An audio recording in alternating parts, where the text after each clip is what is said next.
Hey everyone, welcome back to the LBP Speedrunning Guide. Today we'll be starting off the temples with the Dancer's Court. This level is the most cycle based in the game, so there probably won't be too much to explain aside from a few cycle skips. But for simplicity, first we're just going to go through the safest and best route that is typically used in most runs. Then we'll go back and look at each cycle skip. You have a lot of time to get on the first cycle, so just jump off the airship and dialogue jump past the shopkeeper without landing on the arm.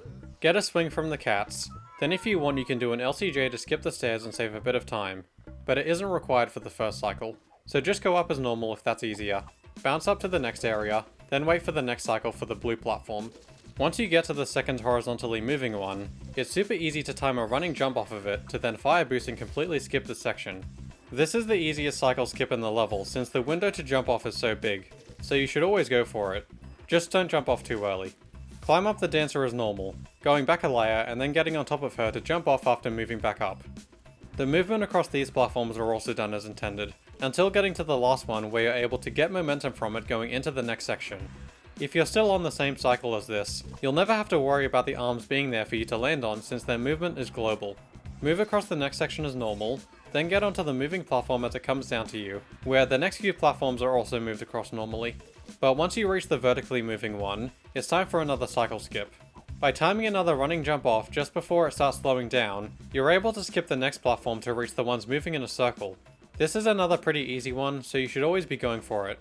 Jump to the next platform once it's across from you, then go straight into the following section, as again, on this cycle these platforms will always be there for you as you make it to this part.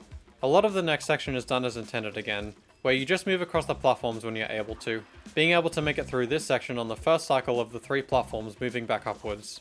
But once you start moving back to the left and you're on the first platform, time a run just before it stops moving to do an edge jump, then fire boost all the way to the checkpoint, where it's time to do another major skip.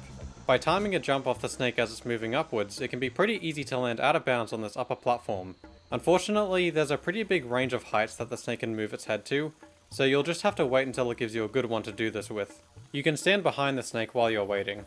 But the great thing about the normal cycle that we've been following is that after fire boosting over, the snake will always give you a really good height as soon as you get there, letting you make it out of bounds basically instantly, something that's definitely worth practicing.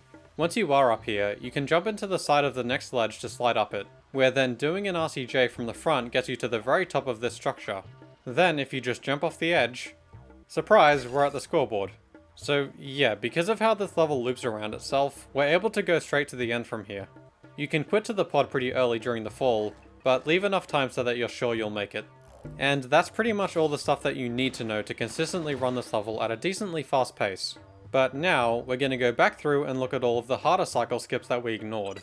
But just keep in mind that doing any of these skips will put the rest of the cycles out of sync from the normal pace. So be careful when doing jumps like at the moving arms, since they might not be there for you straight away.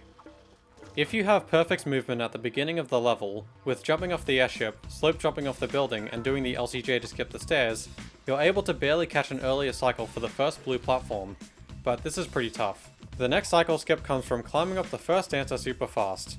You can do this by getting a quick second jump after moving to the back layer and grabbing to get momentum in certain spots, but it's still difficult. For the next moving platforms, you can jump off the second one as it's moving to then bunny hop off the third to get over to the fourth to then keep going. This is also possible from the first platform, it just makes it a lot tighter since you need to try and get a jump off the third platform before the fourth one covers it. Then an even safer version is to jump from the third platform instead. The next cycle skip is just after the bouncy snake and is one of the more difficult ones. By getting momentum and jumping from the first platform as it moves, you can bunny hop off the second to then fire boost and land on the fourth one, which saves a good amount. You could probably even jump from the third platform instead of fire boosting if you needed to.